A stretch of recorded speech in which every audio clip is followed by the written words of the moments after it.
ماشاءاللہ یہ جو سارے بچے یہاں پہ ہمارے یہاں پڑھتے ہیں یہ ایک مکتب ہے، اور ماشاءاللہ یہ بچہ جو ہے ابھی آپ حضرات کے سامنے علم کے موضوع پر ایک اتنی بہترین تقریر کرے گا، آپ بھی انشاءاللہ یقین نہیں کریں گے کہ ایک مکتب میں پڑھنے والا بچہ اتنی اچھی تقریر کر سکتا ہے، جو مکتب میں پڑھتا ہوں محلے سے آ کر کے۔ شروع کیجئے بیٹا۔ السلام علیکم ورحمۃ اللہ وبرکاتہ۔ بسم اللہ الرحمن الرحیم، نحمده ونصلی علی رسولہ الکریم، اما بعد، قال اللہ تعالی فی کلامہ المجید والفرقان الحمید، اعوذ باللہ من الشیطان الرجیم، بسم اللہ الرحمن الرحیم۔ هل يستوي الذين يعلمون والذين لا يعلمون انما يتذكر اولو الالباب، صدق اللہ العظیم۔ یہ جانتا ہوں کہ کچھ نہیں ہے متاع علم و کمال میرا، یہ جانتا ہوں کہ کچھ نہیں ہے متاع علم و کمال میرا، مگر یہ ہے کہ تیری دسترس میں صدف کو موتی کا رنگ دے دوں۔ جناب صدر اور حاضرین جلسہ، کوئی بھی علم و فن اور ہنر ہو وہ بذات خود محمود ہے، اس کا سیکھنا اور طلب کرنا قابل تعریف ہے، خواہ وہ دینی علوم ہو یا دنیاوی علوم، سائنسی علوم ہو یا ٹیکنالوجی، انگریزی تعلیم ہو یا اور کوئی علم، تمام علوم فی نفسہ ہی مستحسن اور لائق حصول ہیں۔ ہاں، اگر آپ حاصل کردہ علوم سے اسلام کی نشر و اشاعت کریں گے، دین کی ترویج و تبلیغ کریں گے، شریعت اسلامیہ سے ناواقف لوگوں کے قلوب میں ایمانی نور پیدا کریں گے، ان کے دلوں کو اسلامی تعلیمات سے معمور کریں گے، ان کے ذہنوں میں نبوی اخلاق و عادات اور پیغمبرانہ کردار اتاریں گے، تو یہ علم قیامت کے دن حجت بنے گا، ذریعہ نجات بنے گا، اعلیٰ عرفہ مقام عطا کرے گا۔ اس کے برعکس جب آپ حاصل کردہ علوم سے اسلام کو نقصان پہنچائیں گے، قرآن پر اعتراض کریں گے، شریعت اسلامیہ کو داغدار بنائیں گے، علماء و صلحاء کے صاف و شفاف دامن پر دھبا لگائیں گے، نام و نمود اور شہرت و ریاکاری کے واسطے علم حاصل کریں گے،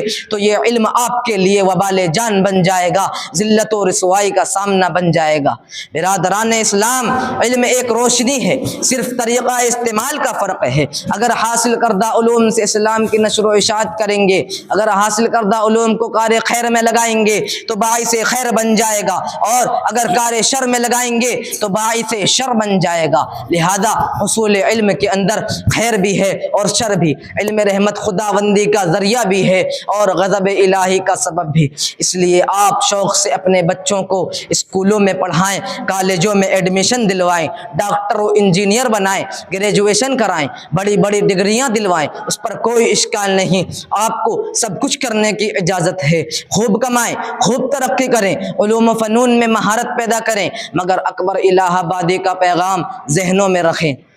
تم شوق سے کالج میں پڑھو، پارکوں میں کھیلو، تم شوق سے کالج میں پڑھو، پارکوں میں کھیلو، جائز ہے غباروں میں اڑو، چرخ پر جھولو، بس ایک سخن بندہ عاجز کی رہے یاد، بس ایک سخن بندہ عاجز کی رہے یاد، اللہ کو اور اپنی حقیقت کو نہ بھولو۔ اور اسی کے ساتھ آزاد ہندوستان کے پہلے ایجوکیشن منسٹر مولانا ابوالکلام کا وہ خطبہ بھی دہراتے چلیے جو انہوں نے کلکتہ میں 13 دسمبر سن 1920 میں مہاتما گاندھی کی زیر صدارت منعقد ہونے والی کانفرنس میں انگریزی تعلیم کی ڈگریاں لے کر ڈاکٹر اور کلکٹر کی نوکری کا خواب دیکھنے والے سے خطاب کرتے ہوئے کہا تھا کہ ہندوستان میں سرکاری تعلیم نے جو نقصانات ہمارے قومی خسائل و اعمال کو پہنچائے ہیں، ان میں سب سے بڑا نقصان یہ ہے کہ تحصیل علم کا مقصد اعلیٰ ہماری نظروں سے محبوب ہو گیا ہے۔ علم خدا کی پاک امانت ہے، خدا کا دیا ہوا یہ ایک حسین تحفہ ہے، اور اس کو صرف اس لیے ڈھونڈنا چاہیے کہ وہ علم ہے۔ لیکن سرکاری یونیورسٹیوں نے ہمیں ایک دوسری طرف کی راہ بتلائی ہے۔ بس اب ہندوستان میں علم کو علم کے لیے نہیں بلکہ معیشت کے لیے حاصل کیا جاتا ہے۔ ہر بڑی بڑی تعلیمی عمارتیں جو انگریزی تعلیم کی نو آبادیاں ہیں، کس مخلوق سے بھری ہوئی ہیں؟ مشتاقان علم اور شگفتگان حقیقت سے نہیں، ایک مٹھی گیہوں اور ایک پیالے چاول کے پرستاروں سے، جن کو یقین دلایا جاتا ہے کہ بغیر حصول تعلیم کے وہ اپنے غذا حاصل نہیں کر سکتے۔ اس لیے اے ملت کے نوجوانوں اور شریعت کے پاسبانوں، اگر آپ اپنی حقیقت کی بقا چاہتے ہیں اور علم کو خدا کی امانت سمجھتے ہیں تو علوم جدیدہ سے پہلے اسلامی علوم حاصل کرو اور کالجوں میں ایڈمیشن سے پہلے دینی علوم سے آراستہ ہو جاؤ، کیونکہ دنیاوی علوم اسی وقت مفید اور کارآمد ثابت ہوں گے جبکہ ہم ان سے دینی خدمت انجام دیں گے، اسلامی قلعہ کی حفاظت کریں گے، قرآنی تعلیمات کو عام کریں گے۔ اس کے لیے پہلے قرآن سیکھنا ہوگا، حدیث پڑھنی ہوگی، شرعی مسائل سے آگاہ ہونا ہوگا، اور یہ جانکاری آپ کو کالجوں سے نہیں ملیں گی، سرکاری دفتر اور عصری تعلیم گاہوں میں نہیں ملیں گی، افسروں اور اہلکاروں کی جھولی میں نہیں ملیں گی۔ یہ جانکاری صرف اور صرف مدارس کی بوریاں نشینوں علماء و صلحاء کی صحبت میں ملیں گی، مدارس و مساجد کی چہار دیواروں میں ملیں گی۔ لہذا ضروری یہ ہے کہ آپ کالجوں سے پہلے مدرسوں کی طرف متوجہ ہوں، کیونکہ ان مدارس میں صرف علم ہی نہیں بلکہ تربیت کی جاتی ہے، ادب بھی سکھایا جاتا ہے، والدین کی اطاعت، بڑوں کی عزت، بیماروں کی عیادت، غریبوں کی حمایت، کمزوروں کی اعانت، معذوروں کی خدمت اور انسانیت کا احترام بھی بتایا جاتا ہے۔ حضرات گرامی، آج والدین کو اپنی اولاد سے شکوہ ہے کہ بیٹا میری بات نہیں مانتا، گھر کا کام نہیں دیکھتا، کاروبار کو نہیں سنبھالتا، سنیما بینی سے باز نہیں آتا۔ ماں کو بیٹی سے شکایت ہے کہ وہ خانگی امور کو انجام نہیں دیتی، پارکوں اور کلبوں میں جاتی ہیں، ہاف اسکرٹ میں نکلتی ہیں، اپنے بوائے فرینڈ کا انتخاب کرتی ہیں، سر پہ کبھی دوپٹہ نہیں رکھتی، بے پردگی اور بے حیائی سے باہر نکلتی ہیں۔ بزرگان اسلام، یہ کمی آپ کے والدین کی ہے، اس کے ذمہ دار آپ ہیں۔ آپ نے شروع ہی سے اپنے بچے کو ایسے مکتب میں بھیجا جہاں مغربی تہذیب پروان چڑھتی ہے، بے حیائی اور بے پردگی فروغ پاتی ہیں، جہاں سے برائیاں جنم لیتی ہیں، نافرمانیاں پیدا ہوتی ہیں۔ اس کے نصاب میں ایسی کتابیں داخل ہیں جس سے خواہشات ابھرتے ہیں۔ ایسے ماحول میں اولاد والدین کی اطاعت و فرما برداری کیسے کر سکتی ہیں جبکہ اس پر مغربی تہذیب کا حملہ ہو چکا ہے؟ اس لیے اگر آپ اپنے اولاد کی محبت و اطاعت چاہتے ہیں اور آپ کی خواہش ہے کہ میری اولاد میری قدرداں بن جائے، اصحاب رسول کا نمونہ بن جائے، اس کے اخلاق اسلامی ہو جائے، اس کے لباس اسلامی ہو جائیں، تو پہلے انہیں دینی تعلیم دلوائے، اسلامی احکام سکھائیں، ان کا رخ ان اداروں کی طرف کیجئے جہاں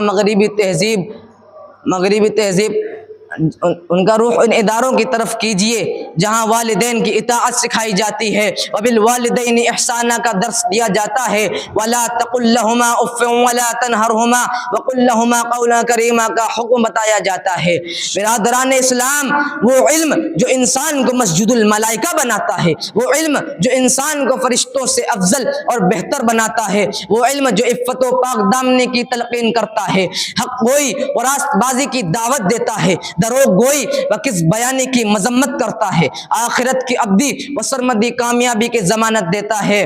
وہ علم دین ہے جس کا حاصل کرنا تمام امت مسلمہ پر فرض ہے۔ طلب العلم فریضۃ علی کل مسلم و مسلمہ، اس کے حاصل کرنے والوں کے لیے فرشتے دعائے مغفرت کرتے ہیں۔ سمندر میں رہنے والی مچھلیاں، جنگل کے درندے، بلوں میں رہنے والی چونٹیاں، ہر ایک دعائے مغفرت کرتی ہیں۔ مچھلیاں پانی میں ذرے خاک میں برگ و شجر، مچھلیاں پانی میں ذرے خاک میں برگ و شجر، نیک عالم کو دعائیں دیتی ہیں یہاں تک کہ شام و سحر بھی۔ برادران اسلام، آپ کے ذہنوں میں یہ سوال گردش کر رہا ہوگا کہ کیا میرا بیٹا ان علوم کے حاصل کرنے سے سرکاری اداروں کے کس عہدے پر فائز ہوگا؟ کیا ان علوم سے پائلٹ اور ٹیلی فون آپریٹر بن جائے گا؟ بہترین کرکٹر، بالی ووڈ ایکٹر بن جائے گا؟ نہیں، ہرگز نہیں، بلکہ ان کا علم آپ کے بیٹے کو داعی بنائے گا، حق کا شیدائی بنائے گا، اسلام کا سپاہی بنائے گا، ایمان کا نگہبان بنائے گا، قرآن و حدیث کا پاسبان بنائے گا، امام ابو حنیفہ اور امام شافعی بنائے گا، امام مالک اور امام احمد بنائے گا، رشید احمد گنگوہی اور حسین احمد مدنی بنائے گا، عبید اللہ سندھی، حفظ الرحمان سیوہاری، ابو الحسن ندوی اور صدیق احمد باندھوی بنائے گا۔ گا۔ اس لیے اگر آپ اپنے ایمان کی حقیقی حلاوت اور اسلامی شناخت کو برقرار رکھنا چاہتے ہیں اور اپنی اولاد کو محمود الحسن جیسا شیخ الاسلام بنانا چاہتے ہیں تو علم دین سے وابستگی پیدا کیجیے، تاکہ ہر شعبے میں اسلام زندہ ہو اور ہر طبقے کے لوگوں میں اسلامی خدمت ہو، قرآن کی اشاعت ہو۔ یہی میری آپ سے اپیل ہے اور یہی میرا آخری پیغام ہے کہ لکھنا نہیں آتا تو میری جان پڑھا کر، لکھنا نہیں آتا تو میری جان پڑھا کر، ہو جائے گی تیری مشکل آسان پڑھا کر، ہو جائے گی تیری مشکل آسان پڑھا کر۔ پڑھنے کے لیے اگر تجھے کچھ نہ ملے تو، پڑھنے کے لیے اگر تجھے کچھ نہ ملے تو